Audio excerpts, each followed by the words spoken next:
He uses his understanding of drama to help business leaders craft empowering narratives that inspire. So something you can look out for is to change your story and change your life. So please give a warm welcome for our friend, Coen, the Keep Listening Officer.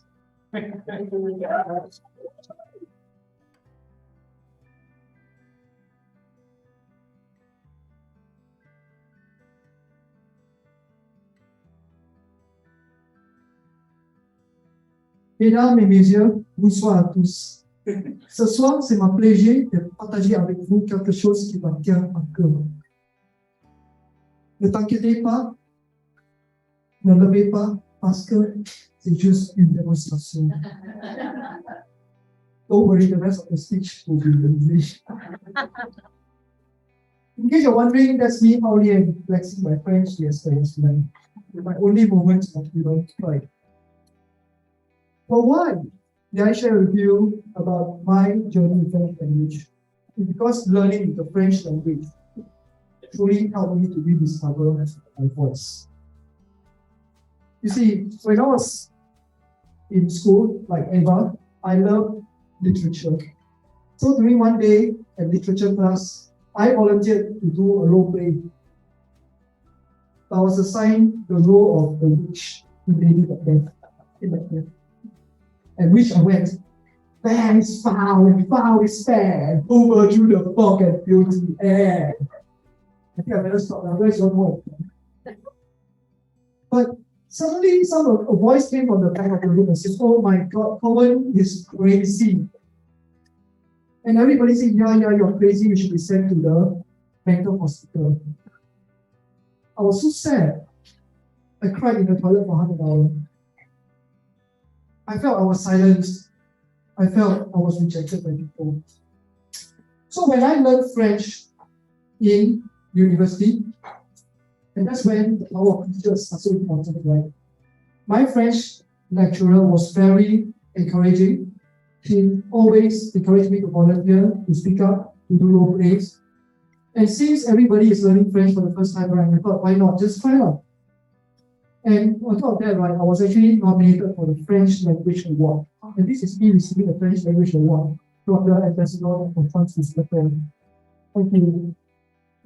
So this is the moment of pride for me. Let me just take you back a little bit more to my childhood. I was always a very active and expressive baby.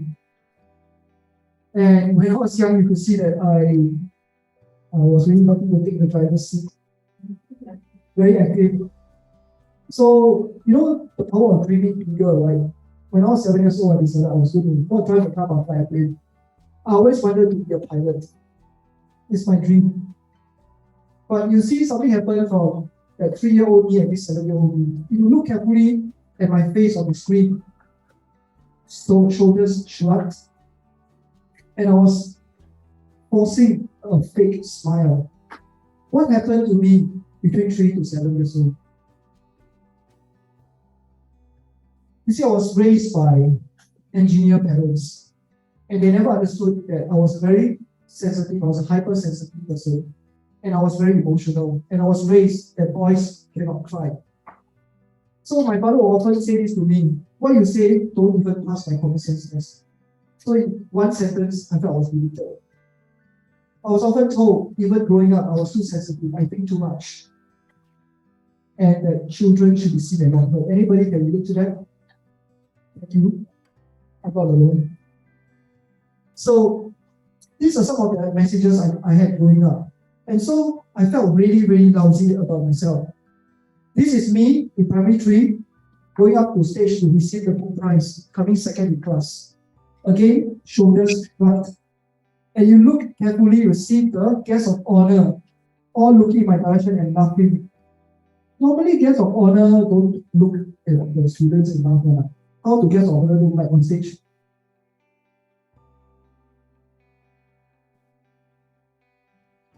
But they were laughing at me because I was so nervous I had to be pushed up onto the stage. I went to a good school, actually a SAP school, you can see the micro buttons there. But I was in the lousiest class in that school. I was told by the teachers that you guys are the black sheep of the school. You are going to pull down our school ranking. Sounds familiar? Sometimes here in Singapore, when we are focusing on our results and studies, we sometimes get crushed by other people's self-esteem. And for me, growing up, I always felt like an outcast. I was 99 kilograms. When I wanted to play soccer with the boys, they say, you look at yourself in the mirror first, you're so fat. Why don't you run around the field 10 times then you join us? So I always felt lonely, rejected, and I was an outcast. When I went to university, I thought when I found my girlfriend, everything would be fine. But when we broke up, I found myself sitting on the 25th story of a block of flat, almost going to jump. But here's the thing, you see. I had made a very good effort to present myself well. I thought that if I were to die that way, I would not look good. So I didn't have the guts to jump.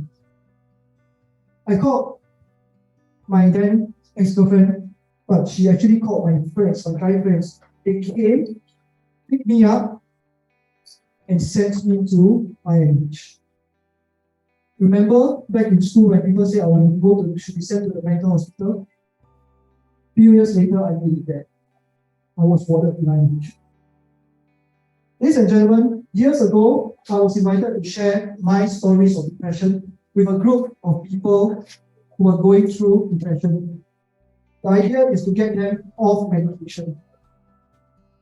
And the idea is to get them from depression to expression. Because expression is the antidote to depression. When I was in the IMH, I realized that there were people who were suffering and they were talking to themselves and they were also diagnosed as having mental issues. And I realized that if these people had a chance to have their voices heard, perhaps they wouldn't end there. That was the message that I had. During the sharing with that group of people, right, I was hoping to inspire them.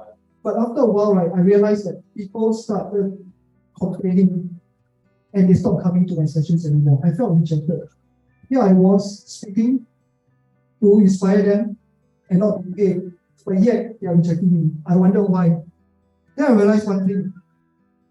These people, they do not want really to go on the journey of recovery. They want to stay where they are. And that gave me this realization. People often think storytelling is giving the truth. But we often forget that we are also the scriptwriters and directors of our own stories. Sharing stories of my depression, sharing stories of my outcast is not going to help me. And that was the moment I realized I needed to re-script my story. I needed to stop being the actor of my story, and I needed to step into the role of director and scriptwriter. So you see, very often we are the actors of our story. We live our life story. We are the heroes of our own story. But very often we make choices, we take actions and choices based on our impulses. And what happens is that we are just reinforcing our own story by doing the same thing over and over and over again. I needed to step into the role of the director of my own story. And in the directorhood of my story, I am making key decisions, making strategies and pathways. And also, these are all based on values. But finally, I needed to step into the scriptwriter. I needed to write a new script. I needed to craft a new chapter. And these are the goals, visions, and purpose. Ladies and gentlemen, I say to you, what is the story of your life? I look around the room right now, I see people from different age groups. But I'm here to tell you, no matter where you are, you can still write a new chapter of your story. So let's talk about some director's cut here. As a director, one very good question you should be asking yourself is this: what are some of the challenging moments in your life? It doesn't have to be as deep as mine or intense as mine. But you need to ask yourself the questions like, what are the key decisions you make in these moments of your life? You judge the Harvard Business School professors calls this the crucible moments of your life. It is in the lowest point moments of your life where your true character shines through. How did you decide what made you make these decisions? What are these lessons you have learned that you still carry with you to today? How have they served you to today? How can you pass on these lessons learned in your leadership, in your parenting, to the next generation?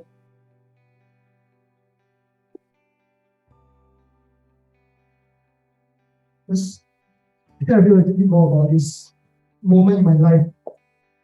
I was on a cruise ship in 2014, and I was a cruise speaker. I was an enrichment lecturer.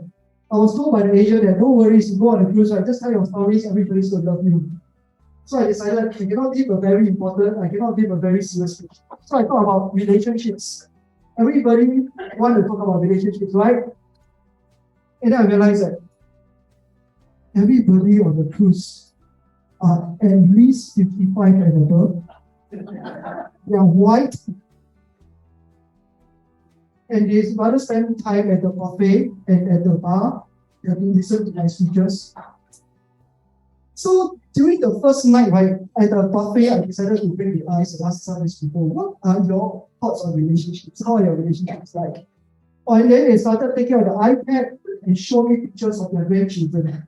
There I was in my early 30s, newly single, not yet married, no kids. I have a very bad imposter syndrome. I felt like I don't have anything to share with these people. Again, my old script, which is the outcast, came back again. I felt like an outcast on a luxury cruise ship. Well, at least it's a luxury cruise ship, but still doesn't make it any better. I was so nervous in my first speech. I fumbled. The tech didn't work at all. The slides didn't work at all. I fumbled my words. By 5 minutes, this is what happened. Everyone left. As you can see, you're still here. At least I felt so lousy for myself. It was a 19-day cruise itinerary from Singapore to Sydney, and day one only I bombed. What am I going to do with the rest of the 18 days? Bury myself? Ask to disembark on the next port of call and fly home myself in shame? Or I found myself looking down, not from 25 stories, but into the sea. But of course, this time, I decided I was going to have to make a more important choice. So there I was looking to see, I realized I'm scared to die. This time I'm scared to die. I really am scared to die. And I was going to ask myself another question. In pursuit of their goals, you need a strategy to develop certain pathways, sometimes unconventional. What are some significant pathways you have chosen to take? Where did this path take you? And where have these pathways opened up for you? And what have these pathways opened up for you? What new pathways do you need to now take to move towards your future goals? You can take new pathways and make new choices based on journey so that you can craft new chapters in your stories. I encourage you to take a picture of the slide so you can reflect on these questions yourself.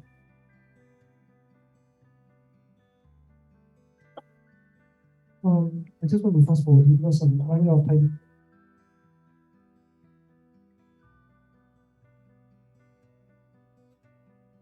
Have you ever asked yourself this question? What is the purpose of your life? What's a great vision for your life? What am I put on this earth to do? Questions, existential questions. A little bit too early on the Wednesday afternoon, after dinner. You just want to sleep, right? But on the cruise ship, I stayed and had to deliver the rest of my speeches. I received this note from someone. One of the guests wrote to me and says, Coen, you're a good speaker. Continue, keep your chin up.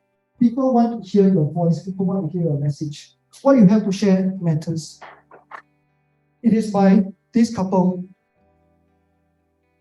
This couple who we became close friends. They even invited me and my wife to go and stay with them 2 years after this particular cruise. We stayed with them for 2 weeks in Australia. I was glad I stayed and gave my speeches, even very often to empty auditorium. Because a couple came up to me after that and said to me, Coen, we need to speak to you. And I said, what? Okay, sure, plenty of time, 90 days on this cruise ship. So for the price of the drink, I listened to them. they said that we were going to file for divorce. And I look at them and say, interesting choice to come on a cruise ship 19 days. If you got divorce, don't throw each other into the water again. And then they said, we have communication issues. So I listened to them, share with them some ideas, and give them some suggestions. At the end of the cruise, second last day, they came to me and says, Coen, you rescued our marriage. So that is, you saved our marriage, Coen. So that was the moment, ladies and gentlemen, I realized that my voice truly matters, and my stories is worth listening to.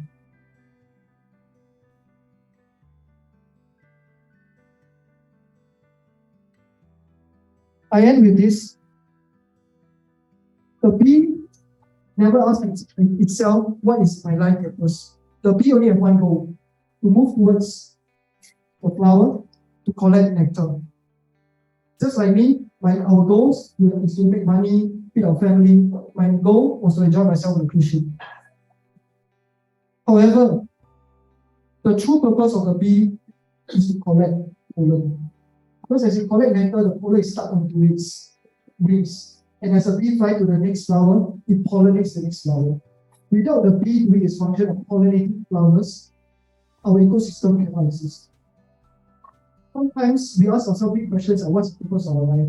But it's in doing our daily actions that we are actually fulfilling our purpose.